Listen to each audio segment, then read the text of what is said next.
Very honored to be able to address you and be here with a lot of my partners. I stand before you, basically I'm an electrician.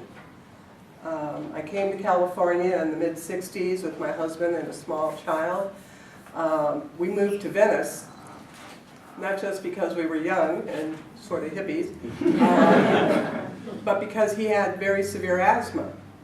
And it was one of the cleanest areas at the time, the smog-ridden 60s, for us to exist in.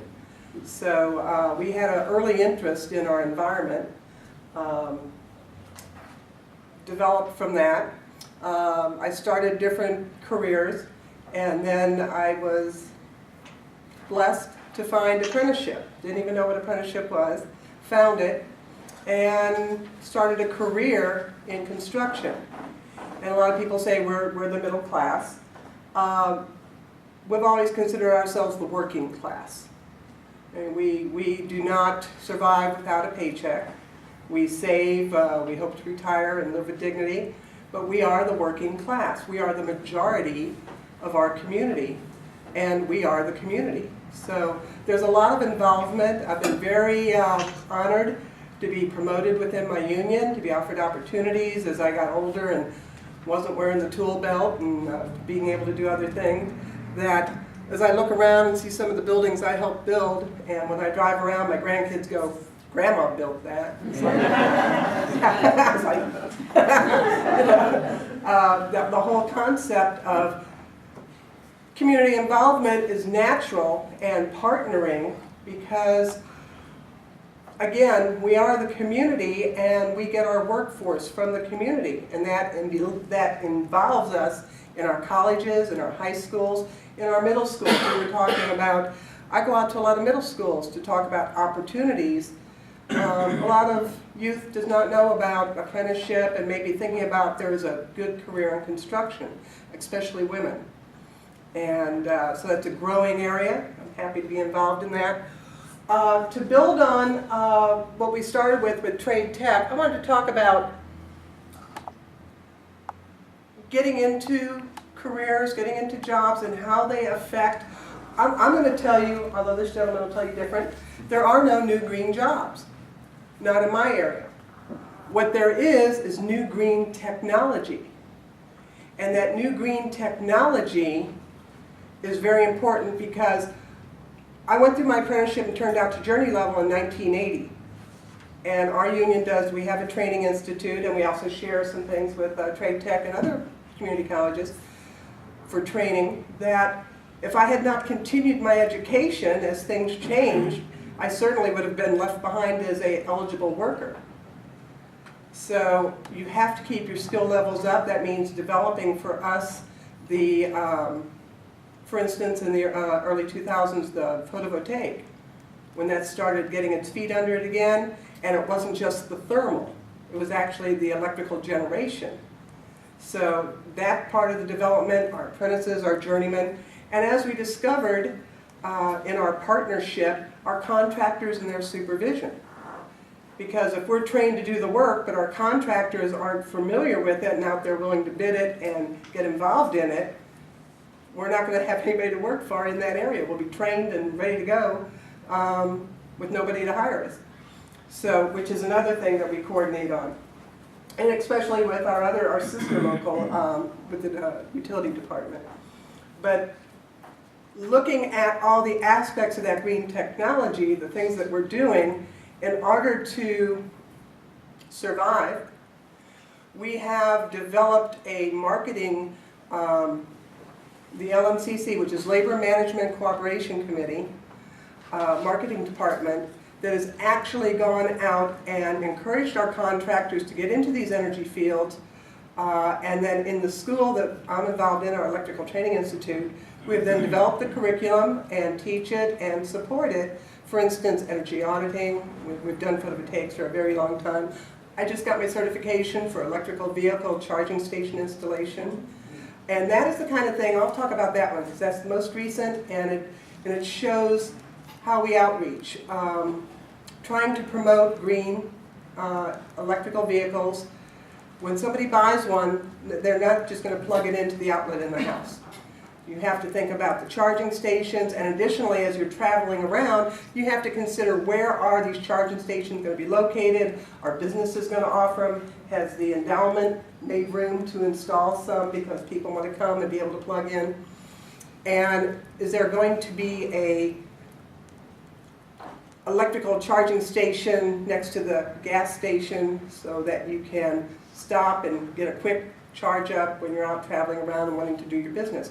So the development of that was between the automobile manufacturers, the manufacturers of all the equipment, both the charging stations and the electrical vehicle equipment, the utilities, and the electricians, both the contractors and the workers.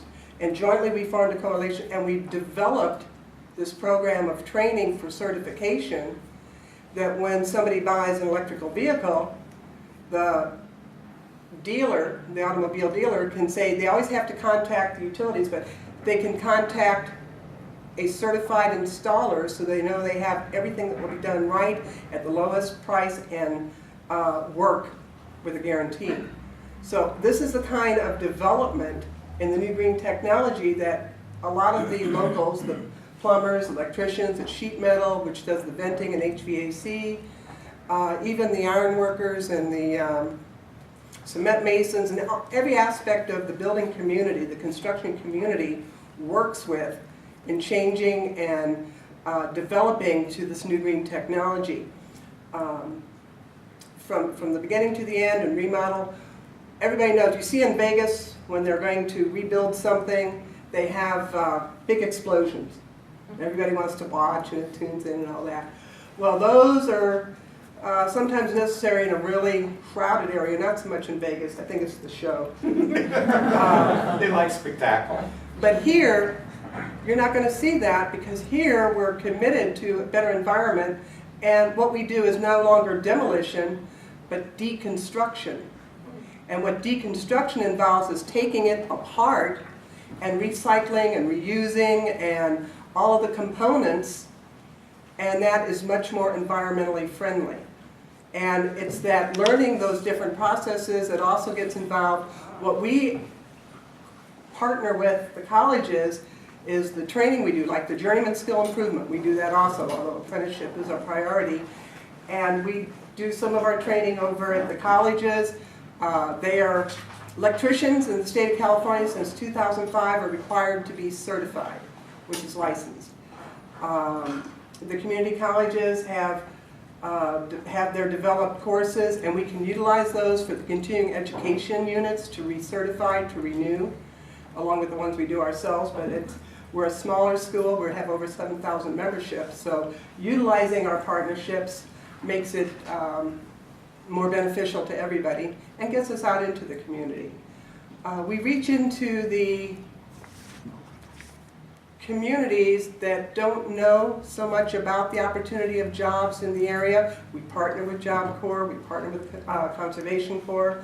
We look at community hire, which is very important. Project labor agreement not only makes it all union members and we all get to work, but it also gives us the opportunity to designate 30% of the work hours on a project will draw in and be people from that community within those zip codes.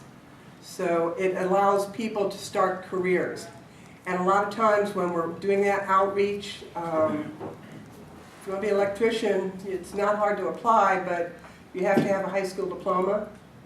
You have to have 2 semesters of high school algebra with C or better, or 1 semester at college level, driver's license, social security card. That's basically all you need to apply. But there's already some barriers there, especially with a lot of our youth. So we partner with our organizations and with our colleges to get them their GEDs, their high school diplomas, to get them their algebra requirements. Some of the apprenticeships actually have higher levels of math requirement.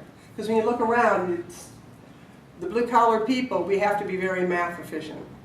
You have to make things fit, work, and look good. You don't want to go into a building that you're not sure it's going to survive and be sustainable. So that is our outreach and our partnership, that area. And then on the other hand, where you talked about the building integration, you're seeing that more and more. That's another area we've developed more training in. And that involves all the systems that they work together. That you have lighting, and I don't see in here a occupancy sensor, but that would be one of the integrators that you could use. Perhaps if this was the kind of a room where it was up a floor and you didn't have foot traffic that would be looking in, you would have your curtains open if there wasn't direct sun, and then you would have daylight harvesting, and these lights with their photosensors would dim because the ambient light coming in would be luminous enough that you wouldn't have that actual energy usage. And there's zone usage and other things that you can do, including water flow and temperature control and all the rest of those kind of things. That's a different area. The whole process of the development of this is a win-win for us because as we're trained and we do the work, we're not only making our communities better, we're employed. So that's kind of important to us. We're also reaching out and bringing in new people into our union, into our membership that are also employed. It has been a hard last 3 years. 2009, there was hardly any growth at all. Everybody was very much hanging on by their teeth.